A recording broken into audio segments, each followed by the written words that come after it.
the 2020 World Snooker Champion, Ronnie O'Sullivan. Congratulations to you. How you doing, mate? You all right? I did tell you, I don't know what all the fuss has been. Yeah, you tipped me, didn't you? You know your stuff, you know your sport, you must watch a bit. I was saying, right, everything you said was the absolute truth. Your cue action was going in and out. Yeah. You were really struggling to get it. You weren't lying, you weren't being obtuse. No. And we saw it more and more as the tournament went on. It was blatantly obvious it was clicking in and out. What was the tech? I'm going to ask you about snooker, a massive departure here. What changed to get those 7 frames in a row? Did something click? Did you change something? Yeah, well, normally I go for a run in the morning, but I just thought, right, this morning I had to go on a practice table for an hour. After last night, I was completely unable to put balls together. You know, I couldn't hit any solid shots.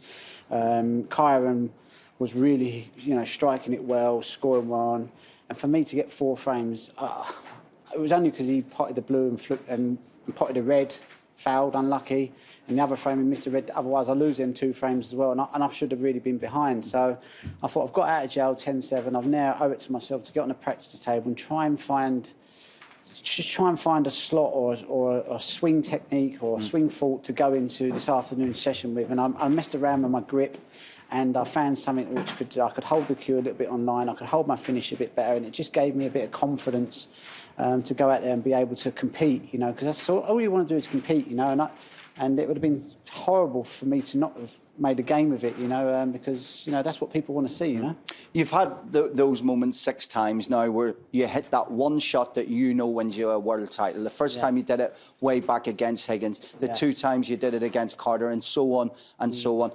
Does it still feel the same? What goes on inside your body when you go, oh, it's mine again?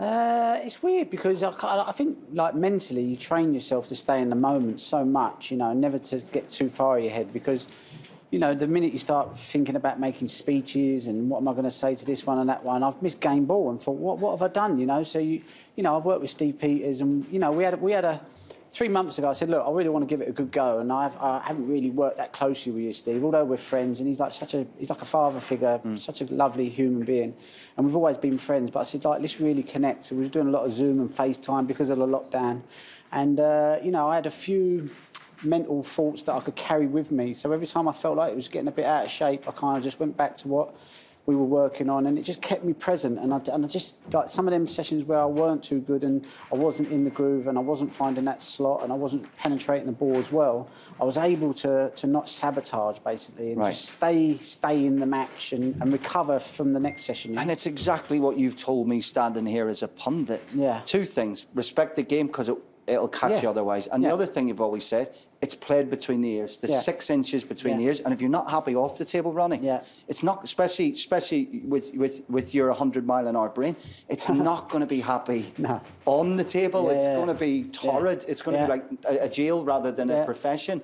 So that all ties in perfect because the last 7 months have been a really calm period for you in the head. Yeah. Like I said, it's very important to get that balance right, to feel competitive, because you don't want to be too relaxed. Sometimes you need that little bit of fire in your belly, and it's okay to kind of show that emotion sometimes, but then you have to kind of box it, put it away and go, right, we're here to focus on the job and do what we've got to do. So, I've just tried to, like I said, even before, every match that I've come to play when I'm wearing my suit, I've not gone on a practice table. I've got my phone out, I've put my Sky app on, I've watched a bit of Only Fools and Horses, a bit of Storage Wars, and just enjoyed that, because that's the worst bit, when you're waiting to play. So I thought, if I can make that part as enjoyable as possible, don't need to practice. You've done years and years of it. I built, my build-up was good coming here. So, I found ways to kind of get through the moments where the mind can wander, because I've got a very overactive brain. Absolutely. You're right.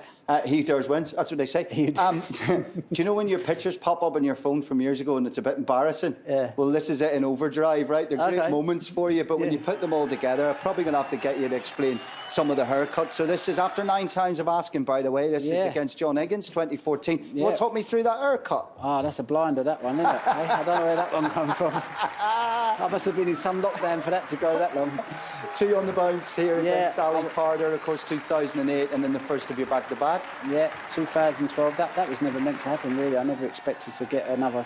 I was just, my game was all over the gaff, and then the following year, but I put it down to Steve Peters, really, because I probably wouldn't have, I don't know. I think for me, it's been a big change. Has been the mental side of it. Yeah. I haven't always applied myself and played all the tournaments and whatever, but I've always stuck on to, trying to work that side of it. And if I had gone to tournaments, I'm always prepared, but just probably didn't play enough to be as good as some of the other guys have been, winning the tournaments. I think we have to go back to Ray Reardon for an older winner in the 70s. It would have been his last one, obviously, because you get older. And we see you there, the Silver Fox, as we might have to start calling you soon. But this is different, isn't it? Because you're fit. Yeah, I feel very fit at the moment. I've done 17 weeks of running, the first time in 10 years. I'm able to go out and do I can do anything up to 10 miles. Been doing like 40 miles a week. So I'm in a half decent shape, and I hope to get in even better shape, because the running has been fantastic for the mental health. I can eat a little bit more and not worry about piling on the pounds. So it's just like my friend said. He said like he's your midfielder. When he's on the pitch and you're running, everything else seems to kind of fall into place, and I think that's key for me. Does having this, being back up, I think I put you number 2 in the world as far as I was looking earlier. I'm not great at huge amounts of money. I've never had them.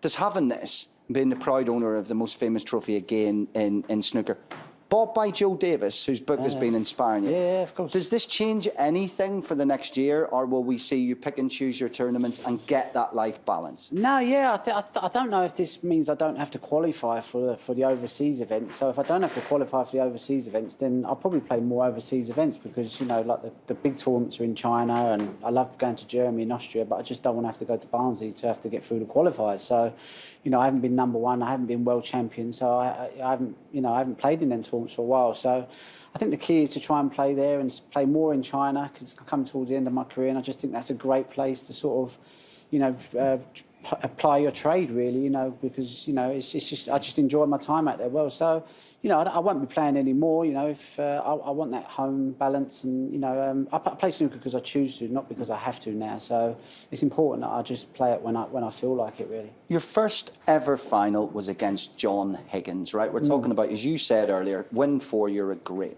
Yeah. If there was one final you could pick now, if you were to be able to compete to this to win a 7th equal Stephen Hendry, would you like it to be against Mark Williams? Would you like it to be against John Higgins? Would you like it to be against someone who's breathing that air? Listen, there's so many players. I mean, I love playing Williams because we grew up as a kid playing each other, and we know each other. He knows me better than I know myself, and I know him better than he knows himself. So when we play each other, we spot. It's like a poker player. You can spot if they're bluffing or not, So Higgins, another great player. I probably wouldn't want to play John because if he's on, he's just too good. So I'd probably go for someone like, Selby would be good. Because he's a real heavyweight player. He's got the pedigree, and you beat someone like Selby. You've won. You've got to win them matches. So listen, why not? Why not bring Joe Davis back? Let me have a go at Joe. No, don't go on about Joe. We're getting to it. But I think the way for you to win a 7th of this, and obviously feel free to disagree, is for it not to be your focus. I think that's how we see Ronnie lift the 7. The Ronnie that goes back to playing everywhere probably isn't going to lift that, because by the time you get here, Shredsville. Do you know what? I've realised I really struggle with the mayhem and the crowds being at this tournament. I just thought it was just the pressure of the World Championships. It wasn't to do anything to do with that, because up until the final, it was like I was playing at home. Although we was playing the Crucible, I didn't have to put up with not put up with it, but it just affected me, and I just couldn't relax because felt like I was just being. I couldn't just. I had to lock myself away, basically. I can, if you don't mind that, because I don't want it to come across in a different way, because I can understand it. You're very introverted away from the thing. Your solace and your peace and quiet is needed for your mental health, and I don't like it when people pick up on it in another way. We talk about mental health a little bit more now, but not as much. You find your peace in quiet. So any period of 2 weeks, whether it be family staying, whether it be a tournament, messes with the head. Absolutely, absolutely, and.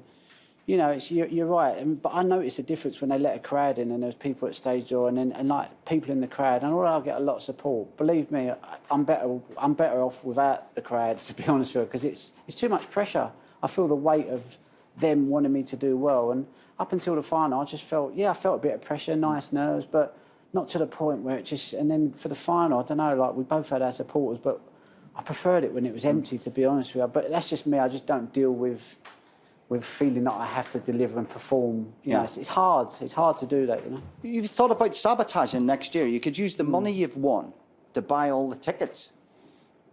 Yeah. Oh no, yeah, no. Listen. It's like what Layla came down yesterday, and we were hanging out having breakfast now, and she went, right, today I'm not seeing you. Get on what you got to do. Da, da, da. And she knows that you need to be in that mindset. Yeah. So it's good that she was able to, and she was right. And today I just got up, done my practice, done what I had to do, and she like Mark Williams, she knows me better than I know myself. Do you know what I mean? So sometimes I need to be told. Do you know what I mean? Because I do everything wrong. Yeah. I even phoned Steve Peters up. I said, Steve, I've got like 140 messages. I've only got 10 tickets. I feel really bad. What should I do? He went, don't answer none of them. Just focus on your snooker, and your real friends will understand, and you can catch up with them afterwards. But me, I just want to make sure everyone's all right, and you've got to focus on the job in hand sometimes. Final question, and the fact he works for us is brilliant. When would you ever keep someone who's just won the World Championship for this long? It's brilliant. He gets paid for this as well. It's crazy. What's your proudest moment of the 2 weeks and a few days? What is the moment where you go, that's the bit I'll pull out, and I won't allow you to have the win, I'll take that out. But what's the moment you go, wow, I'm so pleased about it? I think the point against when I was 16, 14 down against Selby, and I hung on. And when I got back to 13-all, my thought was, I'm just pleased I've made a bit of a match of it, and I've made the scoreboard respectable. And I thought 13-all, if I get beat 17-13, it ain't great, but no one can say I took a drubbing. Selby's like one of the best match player, if you like. And to produce 3 frames like I did at that time, that's snooker god stuff, that was just, But again, I was present, I was doing all I could, I left everything out there, and I think that was just someone saying, look, there's your chance, there's a bit of form. And I was there to take the advantage. So I think that was probably the biggest highlight of this tournament, if you like. Yeah. Well, listen, I'm sure I can get a clap from the room for the first time ever. There's people. And ladies and gentlemen, 2020 World Snooker Champion. Take the trophy with you, Ronnie. Ronnie O'Sullivan. Take the trophy with you, my friend. Oh, so I take it with you. Well done. I think she's like, good guy.